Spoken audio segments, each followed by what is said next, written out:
Good afternoon and welcome to Chatty Walks with Angela. My name is Angela and this is kind of a Halloween autumn colours around Chelsea walk, and I'm dug out a few ghost stories for you as well. Now, regulars on the channel might be saying, Angela, you're at Cheyne Walk. You've done that one before. This is true. But I've got a few little ghosty tales that fit along here. So we're going to start here and then we're going to cross Albert Bridge through Battersea Park and along to Chelsea Bridge. And we won't look inside the new opened Battersea power station, but I might film that for another day. Why am I pointing you at George Eliot's house at number 4 Cheyne Walk? Well, kind of a ghosty tale. So if you're aware of the tale, George Eliot only actually successfully lived on Cheyne Walk for 19 days before passing away of a kidney infection. At the moment, or just before her death, she managed to project a reproving vision of herself to a novelist friend who had failed to visit her. So there you are, ghosty story number 2. Right next door to the home of the Cyprus Ambassador, High Commissioner, in London, George Eliot managed to send herself reprovingly before she died. This is the famous Cheyne Walk, as I was walking along here earlier. You may remember that Victorian post box from the last video. As I was walking along here earlier, a woman was asking builders, what's the name of this place? Cheyne Walk, love, Cheyne Walk. Lots of blue plaques. Won't be doing the blue plaque walk today. You can see the other one for that. Famously, lifestyles of the rich and famous, but also a few little ghosty tales along here.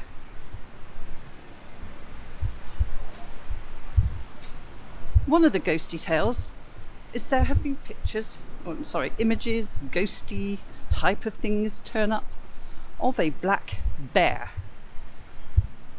A black bear, you say? Why would there be a ghost of a black bear wandering around Chelsea Embankment? And that's a very good question. It is all down, to 2 explanations actually. One is that bear baiting used to be a popular pastime along here. Yeah. We did it all. Okay, we did it all in London. Bear baiting was one of them. So it's theorised that maybe said bear ghost is a result of bear baiting. But, as if by perfect timing, I arrive at the former house of Dante Gabriele Rossetti. I think he was actually born Gabriele Dante Rossetti, but he changed it the other way round to be more associated with Dante. I don't know if you're familiar with Dante. Sorry, not you're probably familiar with Dante. Are you familiar with Rossetti? So, theory has it that the ghostly apparition of a bear could be something to do with the animal collection, the menagerie, that the wealthy had back then, and Rossetti was no stranger to this. Rossetti, in fact, had kind of a small zoo in his garden or house or something, including a kangaroo, armadillos, a raccoon. He was especially in love with wombats. So there are those that think maybe it was a bear in ghostly apparition form now that belonged to Rossetti. Somebody's done a great job here of this house, look, for Halloween. 1 hour broom parking. Parking's a problem around here. Good on him. I don't know who lives here, but nicely done. That'll do as a ghostly tale, won't it? A ghostly tale of a Halloween house on Cheyne Walk.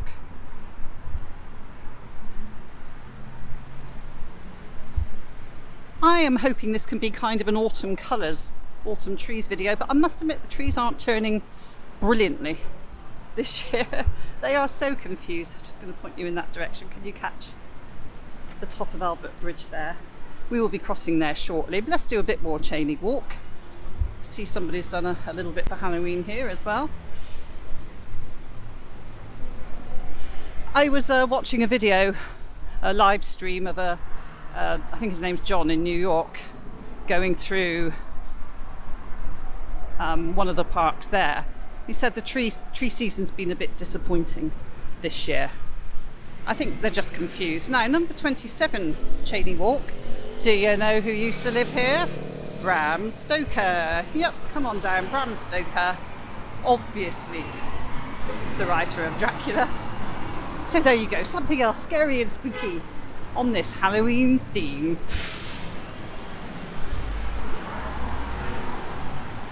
I wonder if I'll make it to cross Oakley Street before the lights change. Shall I speed up a bit? Yes, I shall. Run for it and run.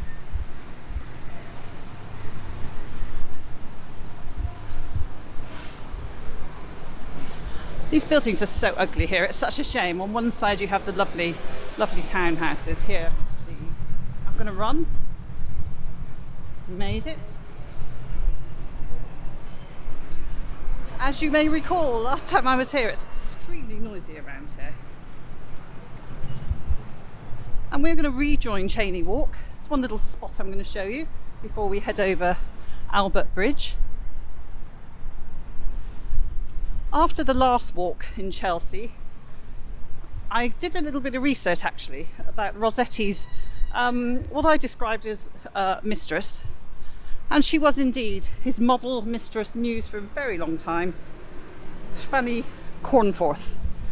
I'm embarrassed to say, when I was talking, I was a bit tired by that stage of the video. I called her Fanny Cumforth, which is really not appropriate. I looked into her, and she's a very interesting story. Feisty and tough, amazing, tumbling red hair, pale skin. Rossetti was absolutely in love with women with pale skin and tumbling hair. And as she gained weight and got older, he said she had to be his housekeeper instead. I always think what a terrible thing that must have been, to have been his muse and then converted into housekeeper. And she actually died penniless with dementia. He's buried in Sussex, but there is a blue plaque on her birth home. And what she did do while she was housekeeper is acquire, liberate a fair lot of his art and knickknacks and mementos, and they are now in collections around the world. So something that Fanny Cornforth contributed to the world of art was some of Rossetti's pieces. Now, one of these houses, I cannot remember which, is it 48 or 49, was actually the home of Mick Jagger. When he lived along here, the Stones were very much along here. And our final ghosty tale is actually number 50 Cheyne. Now, why is that? Well, it used to be named something else. Let me just get out of the way because I'm standing in the middle of the road here. Cyclists want to come down. Just going to remind you about Carlyle's house, Thomas More, all sorts of famous types. The Chelsea porcelain were up here as well. 50 Cheyne Walk used to be the King's Head and 8 Bells. Used to be a hangout of the Rolling Stones, Tom Baker, who played Doctor Who, Brian Ferry, Simon Le Bon, Dustin Hoffman, Rowan Atkinson. If you're somewhere, you hung out at the King's Head and 8 Bells as it used to be. But it was supposedly haunted. If new female members of staff arrived, something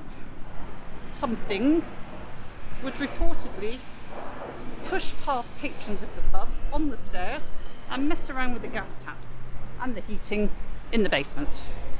So that's what that naughty ghost did, messed around with gas taps and the heating in the basement when new female members of staff arrived.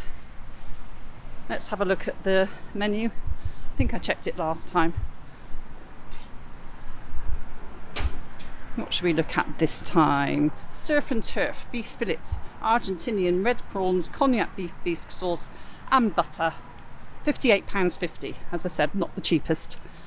Starter, wild sea bass and mackerel tartar with citrus creme fraiche, courgette and artichoke.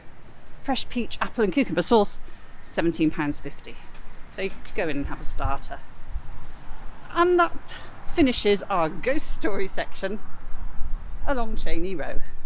That included, you know, Dracula, Bram Stoker, all that sort of thing, and lots of people come and take a picture of this particular place. I'm going to cross over to Albert Bridge now. Now I am trialling for the first time ever a fluffy mic today, because I do lose a lot of footage simply because it's too windy and I haven't got a fluffy mic. So I'm trialling a fluffy mic. If there's no sound, I'm going to cry when I get home. So let's hope you get this video. As I said, Thomas Carlyle, famous resident here. Everybody that visits here gets confused as to where we are. We are actually on the north bank of the Thames.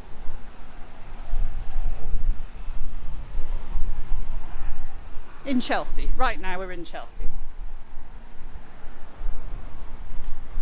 And even when I was at Battersea Power Station earlier, people were saying, are we north, are we south, are we east, are we west, where's east, where's west? And I continue to get deeply confused by this question. I think I'm looking east. Or am I? I think I'm looking east now. Oh, that's so bad, isn't it, when your tour guide doesn't know if you're looking east or west. Right, we are coming up to Albert Bridge. And somehow I have to cross the embankment. The town of Chelsea, on the north bank of the Thames, is about 3 miles west of Westminster. And it was an important industrial centre actually, especially after the railways, as with everything. It was a centre of the British porcelain industry, but that kind of shifted then up to the West Midlands. Riverside location, good roads, an important centre for the manufacture of goods to serve the nearby and rapidly growing London. Right, let's see if we can cross. There's people in a van staring at me. Can you blame them? They see the fluffy, that's the thing, now I've got a fluffy mic, people say, what's she doing? Is she a film crew? Yeah. Sometimes when I contact places for permission to film, they tell me I'm asking for a filming licence or a film crew licence. It's just me on a YouTube channel. Anyway, we're crossing here.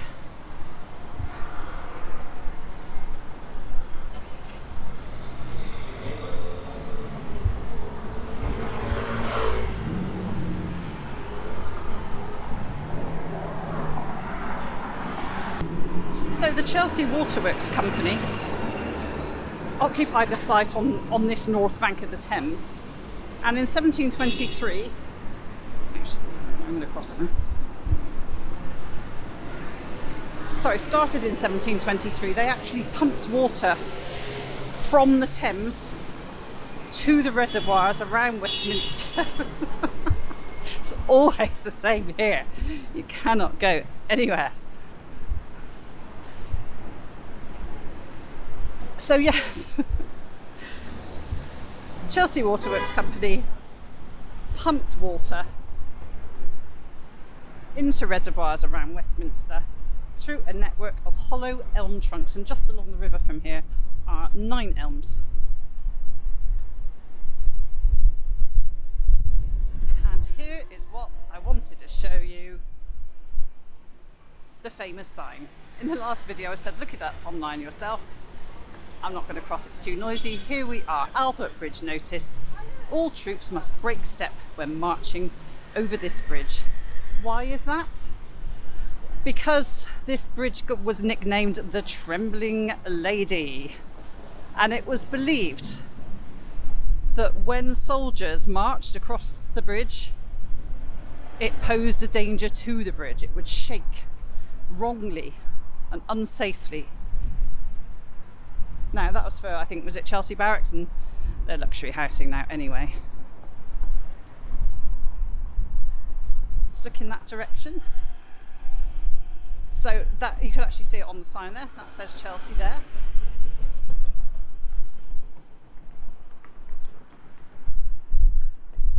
And if I've got my sense of direction right, I think we're looking west. I don't know. It's really bad, isn't it? Anyway, this stretch of river became incredibly polluted in the 18th century. Huge problems with pollution. Carcasses, animal carcasses used to float around in the water. Very sewage laden. And so in 1852, Parliament banned water from being taken. Off camera was a very cute little dog, by the way. So you couldn't take water anymore from the Thames downstream of Teddington. See my Teddington Walk, forcing the Chelsea Waterworks Company to move upstream to Seething Wells, which is in Surbiton, my hometown. So there you go. All these connectors connect together. A few of you will be crossing across there in a sec, maybe with safety, maybe with not. And Chelsea Embankment was a huge construction effort to clear up the fumes, the noxious substances, the mess, the noise, everything that happened along here. Chelsea Embankment was designed to fix that. I'll show you in that direction, which is where we're heading. You can see Battersea Power Station now.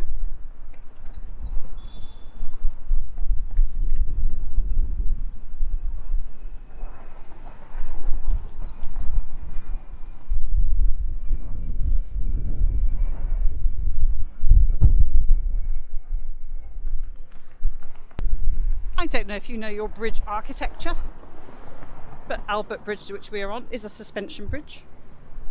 Opened in 1873 and lights added in 1951 for the Festival of Britain, and to help show off the delicate ironwork and ornamental towers, which you can see perfectly there.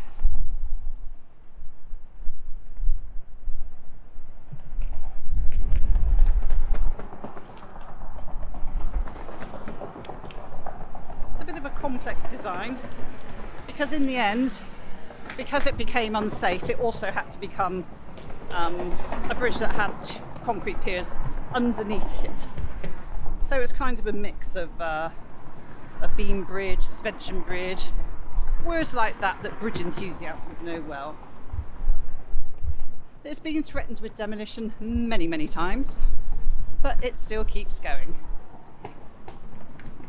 And I'm going to see if I can cross.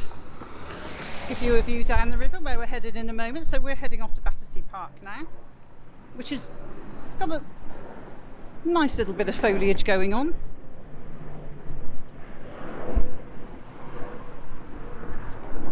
Albert Bridge was described by John Betjeman as shining with electric lights, grey and airy, against the London sky.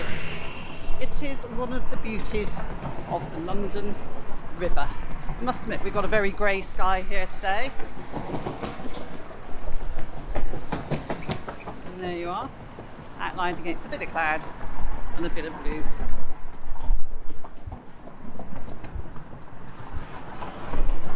Absolutely love these lampposts as well.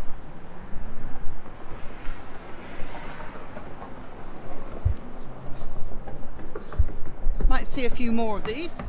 See the lovely little beaches that we have alongside the Thames. I'm a big fan.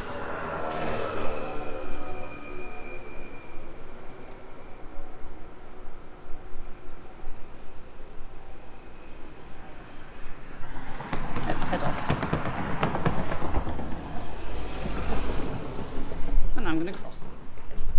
Try not to hit that cyclist.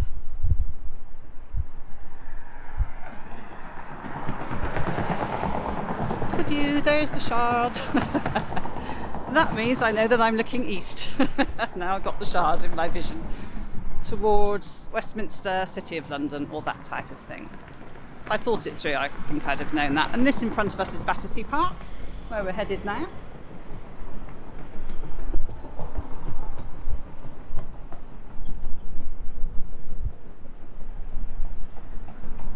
It's a warm October day today, actually. Basically, there are predictions it could hit 23 somewhere in the UK today. And we are, I don't quite know what the date is today, maybe 26th, 27th. I haven't got my calendar in front of me.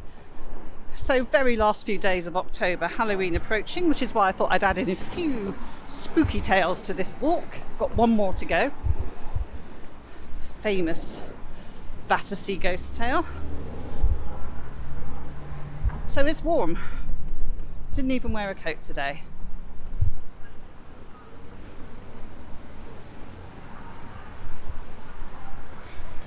Battersea Park entrance. So I'm going to take you on a little winding walk through the park. You can see over there. Got the leaves coming down. As I said, the trees are quite confused. They dropped a lot of leaves in the heat and the drought to protect themselves. Fairly vicious thing that nature does to itself. Gets rid of all of its leaves to protect the core of the tree for obvious reasons. And so quite a lot of orange happened. Orange tree action happened earlier in the year, around sort of July, August time. And then they kind of rallied a bit once we got some rain.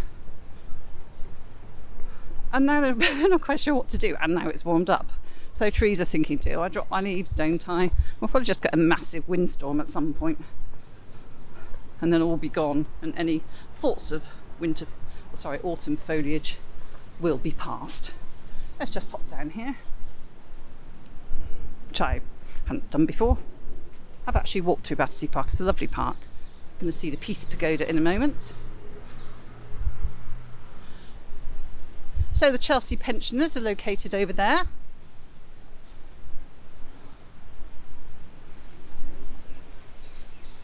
Just give you a quick panorama. It's lunchtime now, as it always seems to be when I film walks. It's lunchtime.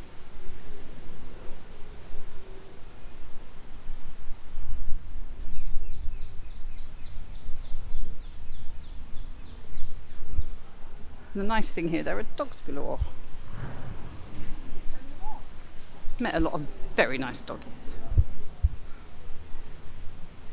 As usual, you can hear planes overhead as we enter Battersea Park, a 200-acre historic park by the banks of the River Thames. As you can see, were you listening earlier? Which bank are we on? Is it the north or is it the south? It's the south bank of the Thames. North bank is Chelsea, under the borough of Chelsea and Kensington, whereas over this side, and Westminster actually, Chelsea Bridge divides Chelsea and Kensington and Westminster boroughs, while over this side we are in, I think it's Wandsworth. I think we're in Wandsworth now.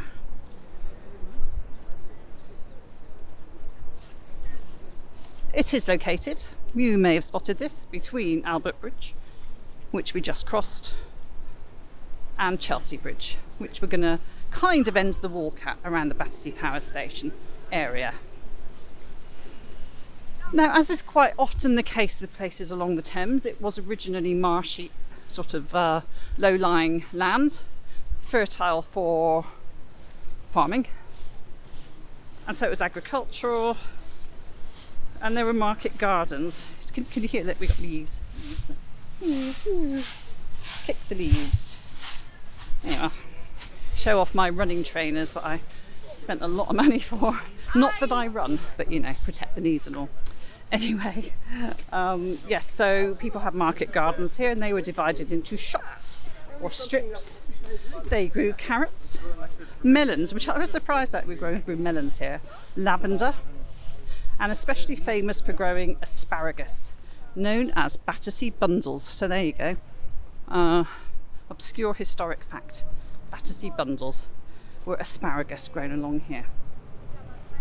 There was a pottery, a lime kiln, chemical works, early stage railways along the Riverside. And the area was called Battersea Fields. And there's a plane. As I have alluded to already, from the 1830s onwards, those trains arrived, the railways. As we look east, and with industrialisation came factories, Morgan Crucible, Price's Candles, and there is an incredible statistic in I think it was it a 40-year period or a 50-year period, between 1841 and 1891, the population of Battersea rose from 6,877, so 6,877 people, to 150,558 people between 1841 and 1891. I find that unbelievable, incredible. People from all over Britain and Ireland came for work at the new industrial plants. The area became very poor, overcrowded, unhealthy to live, on par with the worst areas in London. And as I said earlier on, there'd been much pollution and stink of the river too.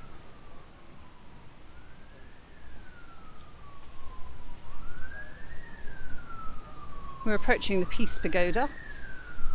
I'll start giving you a little bit of less peaceful history of this area.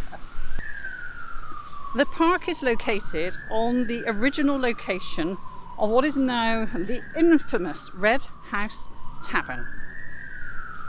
It was in its heyday, when it was a good place to be.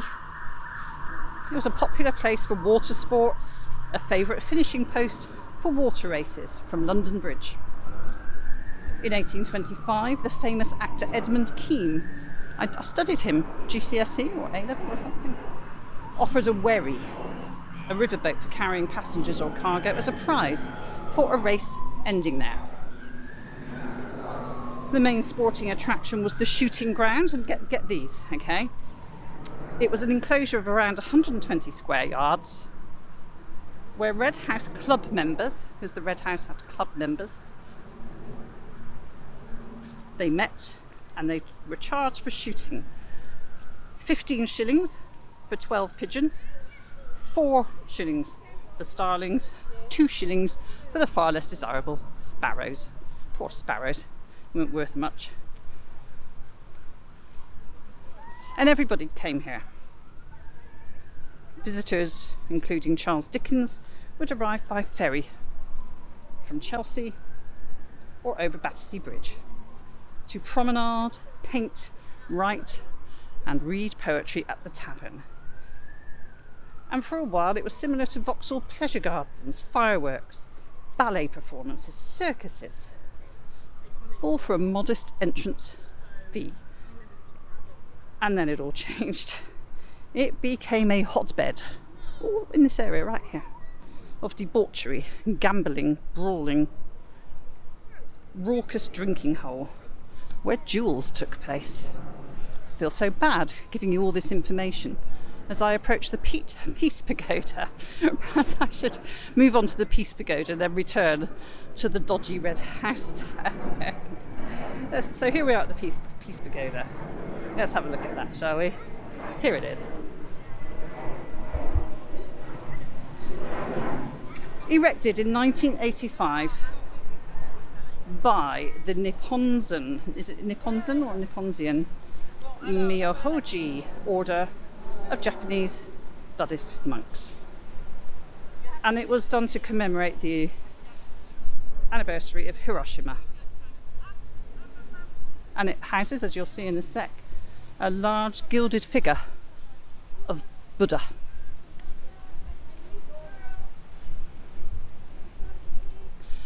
Beautifully shielded by those trees, actually.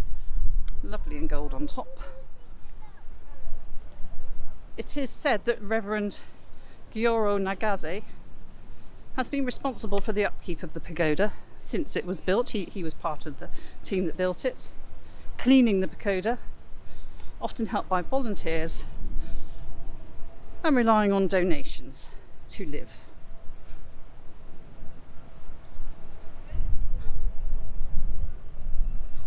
On the 9th of August every year, a floating lantern ceremony takes place on the Thames in front of the Peace Pagoda at dusk. And this is to commemorate the anniversary of the Nagasaki atomic bomb. I'm just going to pop up there. In the reading that I did on this, it does remind you that this is a place of significance, of the Buddha, so be respectful of those who may be in peaceful contemplation or simply respectful of this. So we'll pop up the steps I won't linger too much around it. And then we're actually going to head in that direction through the park. Got a few things to show you there, and a ghosty tale for Halloween. Here we are at the Peace Pagoda.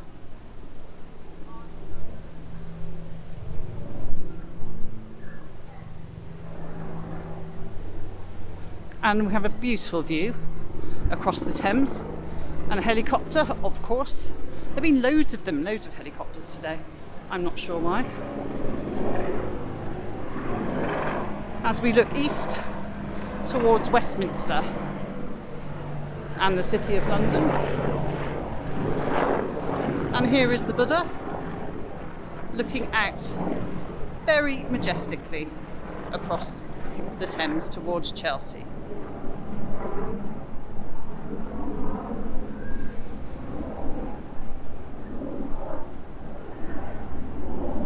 Oh, I wonder if you can catch that plane up there. Qatar Airways. Now I've got some weight on it. I'm worried that I'm going to drop the camera.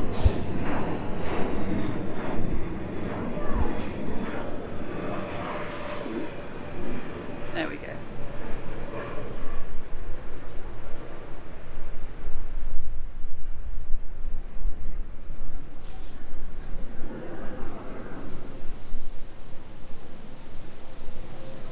And the last glimpse here.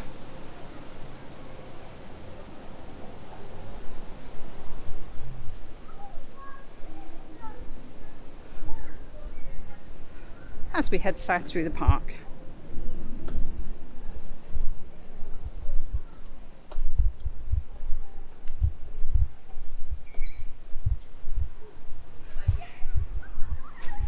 Oh, they've got a little, sorry, I'll show you this actually, little information point here. Just show you. The London Peace Pagoda. Might have some stuff I didn't tell you. Built by monks, nuns and followers of Nipponzan Myohoji at the behest of our founder and preceptor, the most venerable Nichidatsu Fuji, known as Fuji Guruji by Mahatma Gandhi. Passed away in January 85 at the age of 100 years.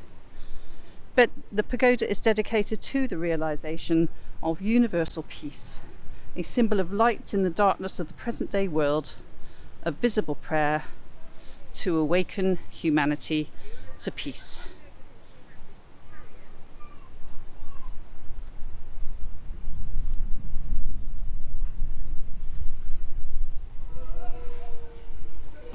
Sorry, just sneezed.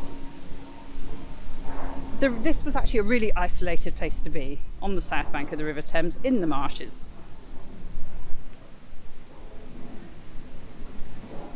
It wasn't on any major road, and that isolation and a lack of any police presence made it a popular destination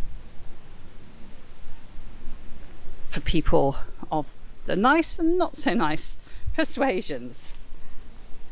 People would visit by wherry to enjoy Sunday dogfighting, bare knuckle boxing bouts, illegal horse racing. And because of its lawless nature, Battersea Fields was also a popular area for duelling. And famously, these very grounds hosted the last duel involving a British Prime Minister, the Duke of Wellington versus Lord Winchelsea.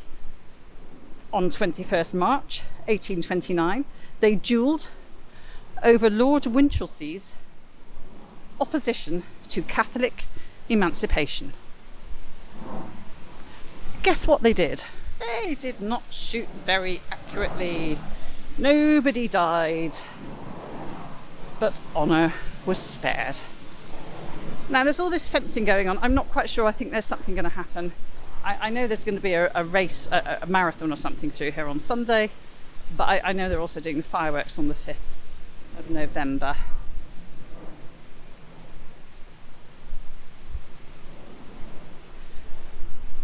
There was such a thing as the Committee for the Suppression of Vice, and it received complaints aplenty of disorderly people frequenting the area. And in 1846, an act was passed. Windy. See if my fluffy mic is working.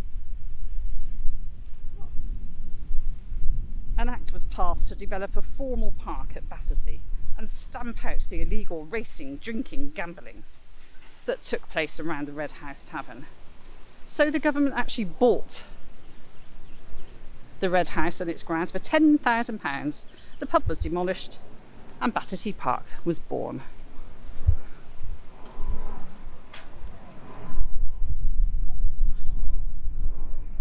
This little tea terrace here, shut down at the moment. Do you want some prices? Cakes, £3 to £3.50. Cookies, £3. Crisps, £2. Muffins, £3. I do love a muffin. Hot chocolate, £3.50. Americano, £3. There you go. Oh, hello.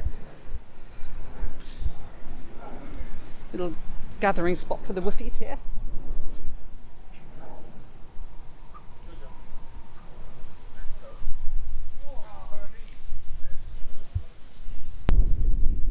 Go on, Fluffy Mike, how are you holding up?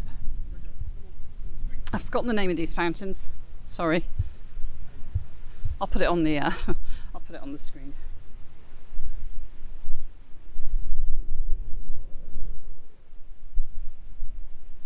Interestingly, if you remember the Pimlico Walk, if you were paying attention, you may remember Thomas Cubbett. He was possibly Britain's most prolific builder, but not one that you hear that much about.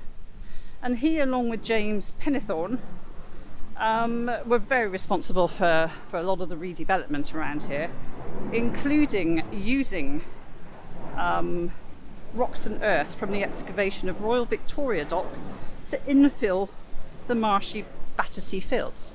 And in Pimlico he actually did the same, but he used the infill was from St Catherine Docks to reclaim the land. And so a large public park was built to serve the growing population of Chelsea. And that's Battersea Park. You know, the Festival Pleasure Gardens. So in 1951, the Festival of Britain was a colourful celebration for the British public following the long grey years of the Second World War. Cultural activities were centred on the South Bank, Royal Festival Hall, good example, to recreate the spirit of other famous pleasure gardens such as Tivoli and Vauxhall. Some of the great designers of the day were called upon, including garden designer Russel Page, and I think these are the Russell Page Gardens here, theatrical designer Osbert Lancaster and artist John Piper, to create a fantastical creation of theatres, dance tents and tea rooms. And even though it was only sort of supposed to be temporary, lasted quite a while. Unfortunately, one of the associations of Battersea Park is with the worst roller coaster accident in history, when the big ride here, because it became Battersea Fairground, and so the roller coaster here had an accident, rolled backwards, and 5 children died as a result in the early 70s, and it was closed down after that. It previously had a fire as well. So that was one of the less pleasant parts of the history here. Going back a bit, so we're going to see Chelsea Bridge shortly. The opening of the park, people thought, well, the volume of traffic crossing the river, people, vehicles, would increase significantly. And that would put too much pressure on Chelsea Bridge. So, 1846, Act of Parliament authorised the building of a new toll bridge on the site of an ancient ford, exactly 1 mile downstream of Battersea Bridge. And that is now Chelsea Bridge, with the road running from Sloane Square through former Chelsea Waterworks site. Remember I mentioned them? And they were local protests because of the tolls. People said they're not paying to cross a bridge. Low-income workers in Chelsea, how would they access the park at Battersea? and Battersea Park was very popular. And on the 9th of January 1864, the park staged the world's first official game of association football. It was also popular because cycling became very popular and bicycles were forbidden in Hyde Park. So keen Victorian cyclists came in droves to Battersea. Now I am circling now the bandstand. That's it. I love the background of those orange leaves actually. So some of the trees have changed. Others, really haven't. They've barely started. As we do an autumnal tree colour walk here, combined with Halloween.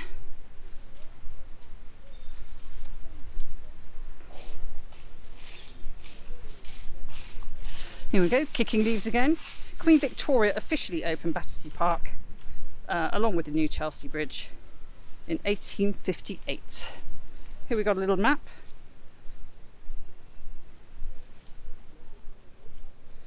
There we go. Nice little map telling me exactly where to go. I'm going to take my chances and go this way. I think I know where I'm going.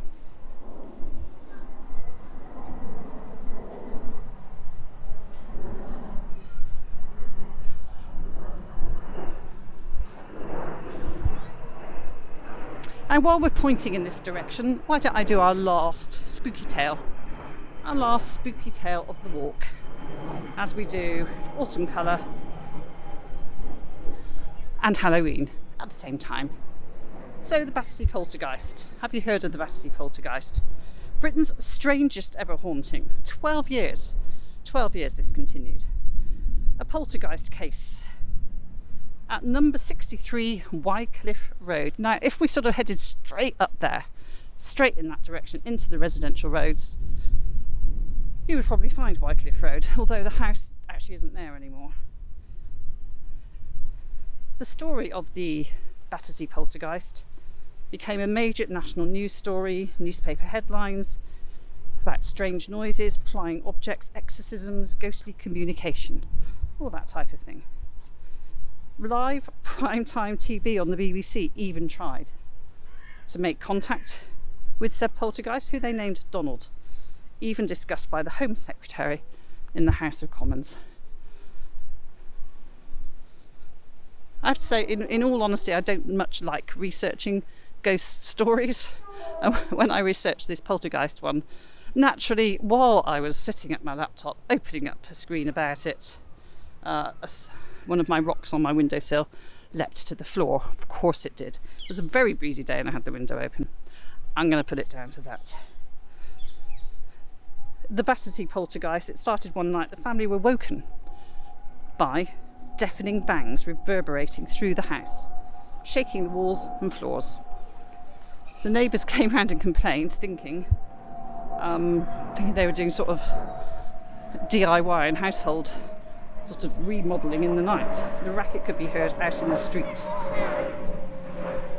Specifics included a clock floating through the air, pots and pans being thrown from a room that nobody was in, bed sheets flying off beds, slippers walking around of their own accord, and chairs moving. Then they became more violent. Rooms were trashed, spontaneous fires broke out, disembodied voices, writing appearing on walls and even on paper, seemingly letters from a ghost. As I said, the family named him Donald and actually attempted to communicate with him. After 12 years, he kind of just faded away slowly from their lives. There is a book about it.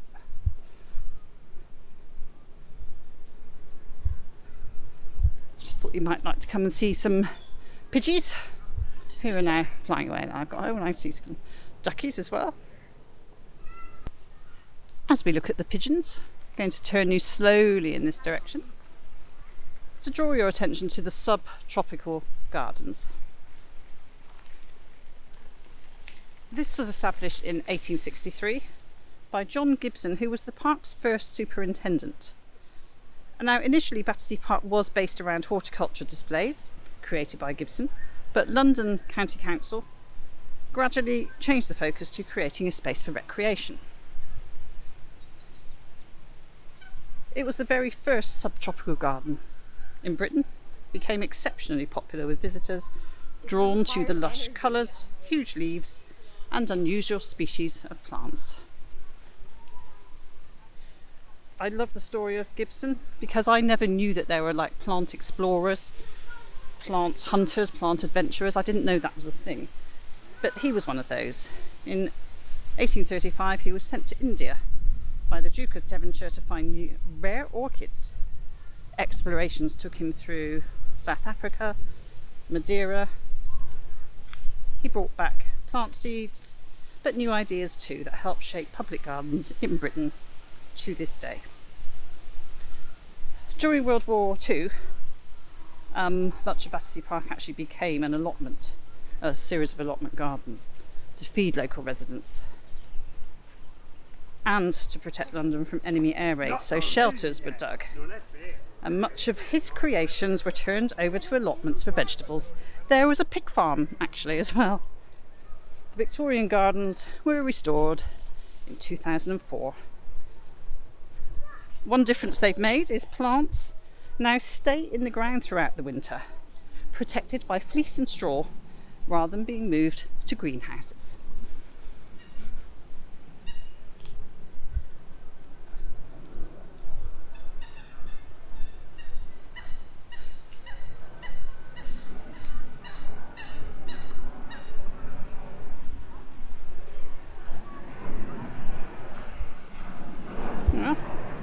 The water life going on here.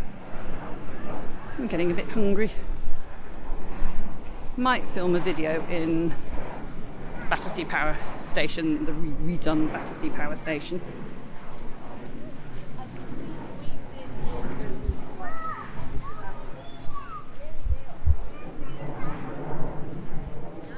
In 2002 to 2004, the time at which they did redo the gardens, the whole of the park underwent an £11 million refurbishment, partly funded by the Heritage Lottery Fund and reopened by Prince Philip.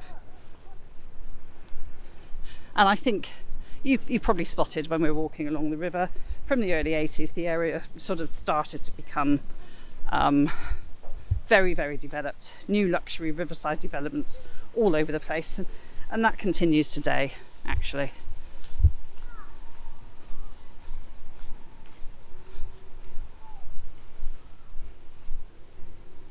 Got some funny stories about this place.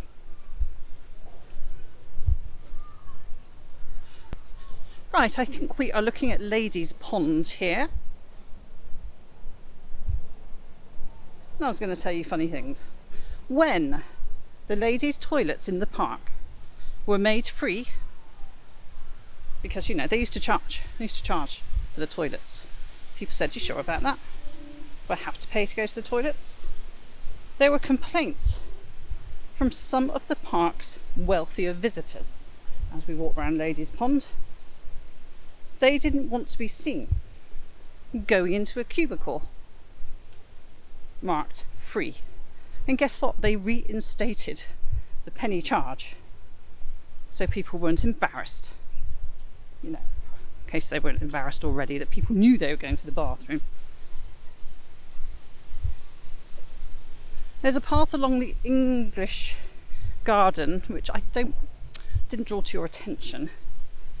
There used to be something called a brown dog statue there, which was erected in 1985 to replace the original statue, which had been something of an issue of contention. The original was put up in 1906 in memory of animals that had undergone vivisection experiments at University College.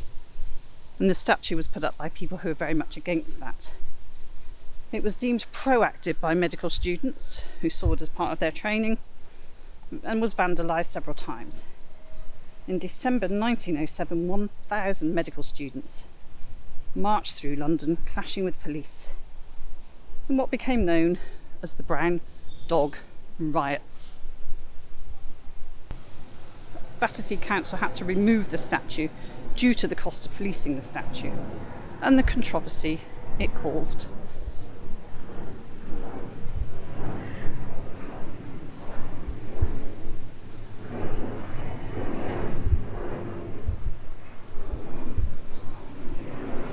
Got a lovely bridge here.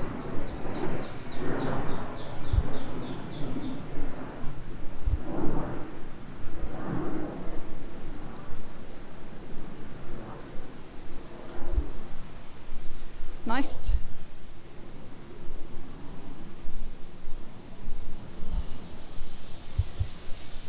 But we're not going to go that way. We're going to go this way.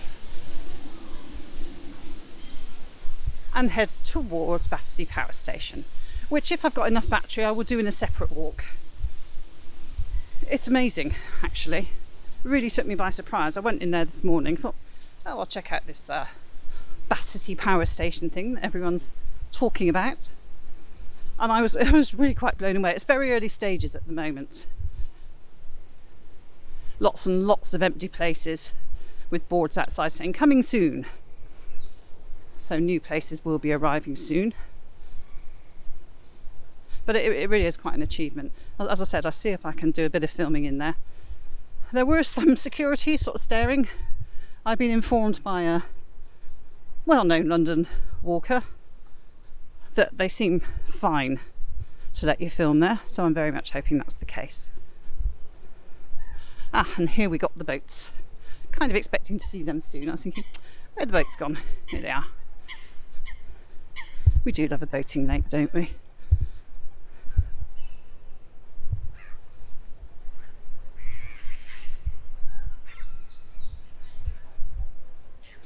Yep, round the lake we go.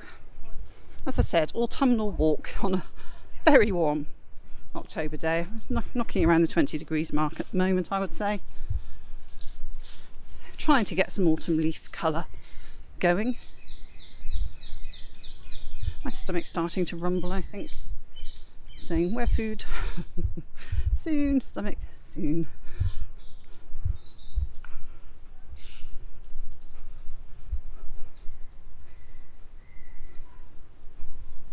So if you hear my stomach rumbling, sorry about that.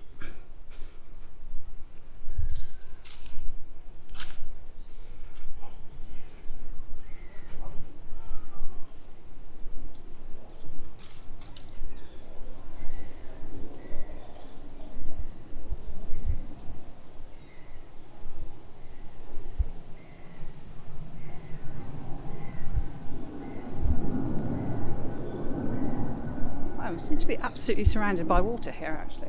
I hadn't realised there was so much of it around us. Right, let's see where we end up over here. And then we'll head back down to the river.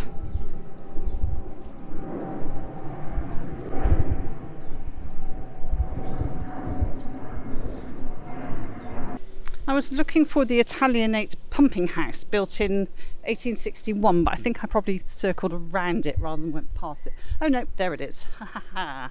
Found you, Italianate pumping house. Nobody escapes. So this was built in, let me get around the corner and I'll show you, 1861, to house a pump and steam engine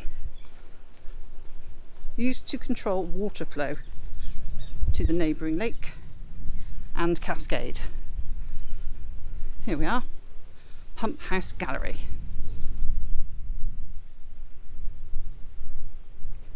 There we are.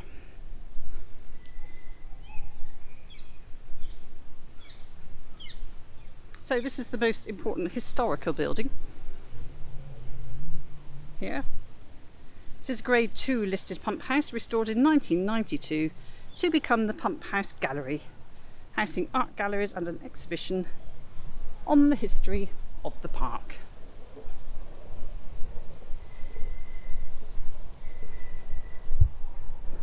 I think this is a little tea shop here, if I remember correctly. There's quite a few nice little tea shops around. Look, get good weather, this is a really good place to come. In the rain it's harder to sit outside and eat.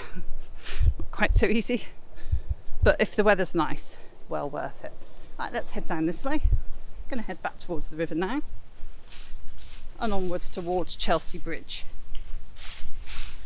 There we go. I saw somebody saying Halloween this year is on the weekend, but not on Halloween itself. It's like, no, in our street we do Halloween on the night goes crazy for about an hour and a half in the neighbourhood as everybody goes trick-or-treating.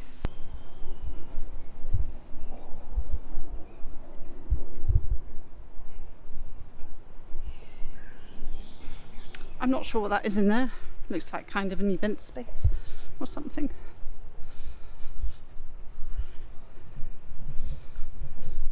Quite surprised the sheer quantity of dogs that you see in here. I see a lot of people owning dogs in the area. Great place to walk. There is actually, on regular Sundays, there's a French Bulldog meetup here at Battersea Park. And that I'd like to see. Accidentally came upon a French Bulldog meetup at Sandbanks Beach. There's a lot of French Bulldogs. They're all different shapes and sizes as well. There we have Millennium Arena and I can't see the rest of it, gym. We're heading this way. People sort of meander around all over this road, but vehicles use it too. And cyclists. I like this spot here. Welcome to the Thrive Garden office. So Thrive, they're working with social, as it says, social and therapeutic horticulture, which I think is a really lovely idea. Some plants here. Can't buy them because I can't carry them home. Lovely little kiosk there. Love spots like this. I'm not a gardener, don't know my plants at all. Might have noticed sometimes, but I do love horticultural activities.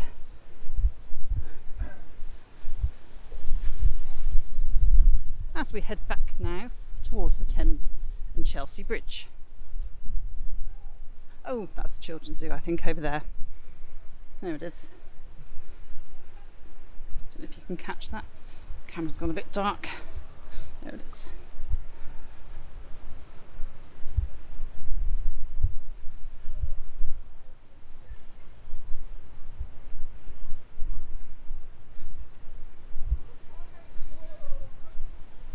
I think I mentioned earlier that when this was built, there's plenty of controversy around access to the park. As I said, Chelsea had become inundated with workers from all over the country.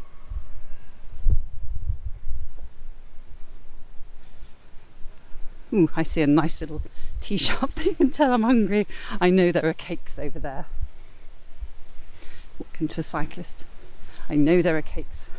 Sorry, cyclist. If I see cakes, it's only going to go in one direction. I'm going to look at them. It's a really nice little spot, that one. I'm quite tempted to go and stop, but it's busy. I'll keep filming. Want those cakes. I'll do it in the power station. I'll eat in the power station.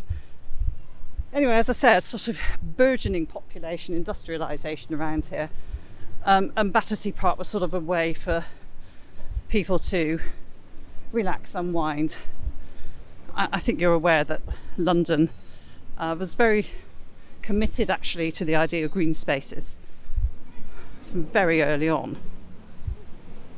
And the problem with Chelsea Bridge is it was a toll bridge, which wasn't very pleasing for poor working class folk who could barely fit a family into a room and barely eat. They would then have to pay a toll to cross the bridge to enjoy Battersea Park and Battersea Gardens. Just giving you a panorama down the river. So I look longingly at those cakes. And there we have it ahead of us now, Chelsea Bridge.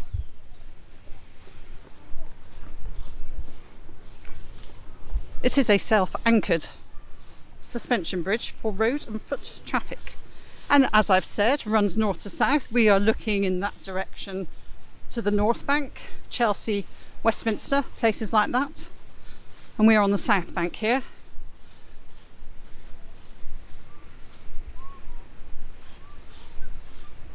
And this is between Grosvenor Bridge and Albert Bridge.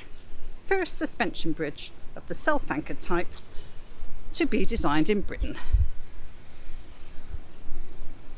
And here, as I said, car alarms are going off. Very atmospheric, very atmospheric. Love a car alarm, don't we? It's gone now. As I said, we are now actually in London Borough of Wandsworth, and over on the North Bank it's City of Westminster. So Chelsea Bridge actually divides. So to the far side of Chelsea Bridge is the City of Westminster, and this side of Chelsea Bridge on the North Bank is Chelsea and Kensington. This was an ancient ford. There have been two Chelsea bridges, so a bit of an interesting history, a number of interesting things about Chelsea Bridge. Julius Caesar's army camped out here. Oh yes.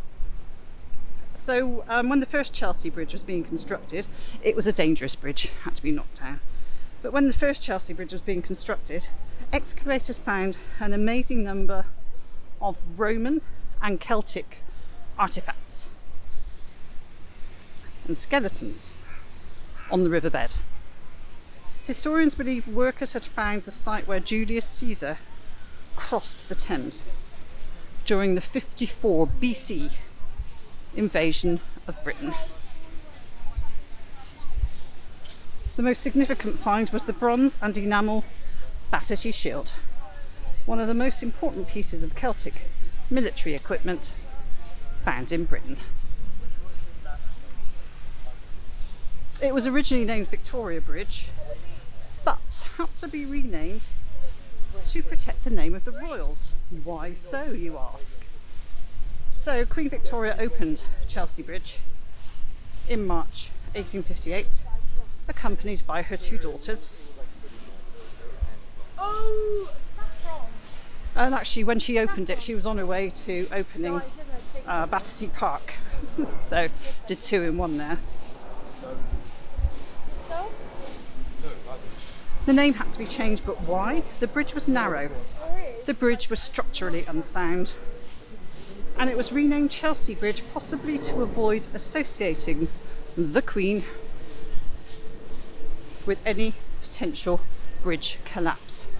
Oh no, they wouldn't want that reputational damage by association. And as I said, you had to pay a toll to cross.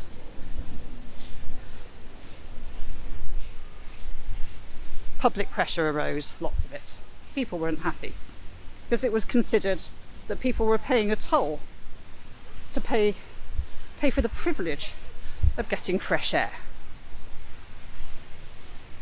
And so 24th of May 1879, Chelsea Bridge and Battersea Bridge and Albert Bridge were declared toll-free by the Prince of Wales. Early 20th century, it wasn't really fit for purpose, and between 1940 and 1929, traffic over the bridge almost doubled from 6,500 to over 12,000 vehicles a day. London needed a new bridge at Chelsea. And so this bridge that we see, Battersea in front of us, was opened in May 1937 by then Prime Minister of Canada, who was in London. Hello Canadians! Who was in London for the coronation of King George VI. And it was completed 5 months ahead of schedule. £365,000 budget, around £22.4 million. Probably more than that, 25 million plus these days. It is 213 metres long, 20 metres wide, and has 3 spans. And we'd go up there now, and I'll show you some of the little details on the bridge. If I can get up there, because I'm on a little spur that goes underneath it at the moment. I might have to go up the steps. Let's go around this way. So this is a little spur underneath. There you are, that's what I wanted to show you. So, if you can quite catch that up there, the galleons on the top. Bird atop one of them, of course. So, those turrets are decorated with heraldic designs. It's a bit dark, isn't it?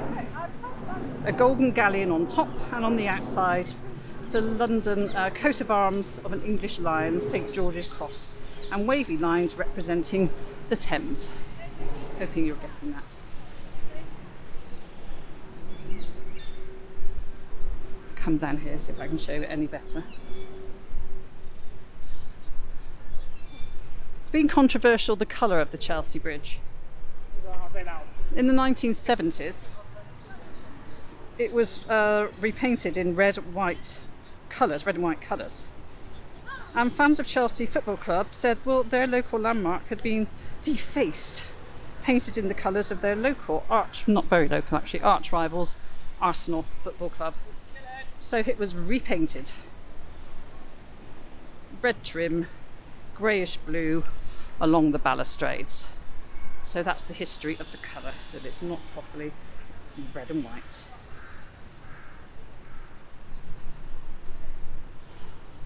Chelsea Bridge also, some of you may know, has an association with especially motorbikes and cars as well. And I think famously in 1970, rival motorcycle gangs, Hells Angels, those types of things, had a fight on the bridge above where I am now. I think 50 people were involved. One person was fatally shot.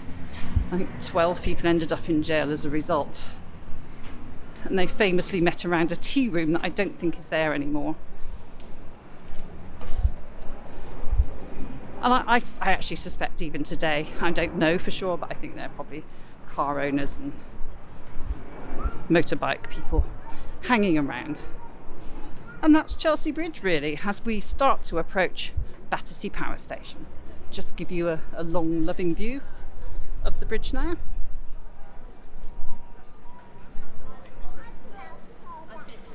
As we look east along the Thames.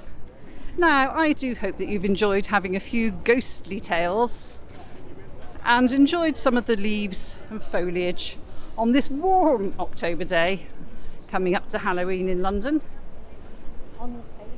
And I will see you next time. Bye-bye.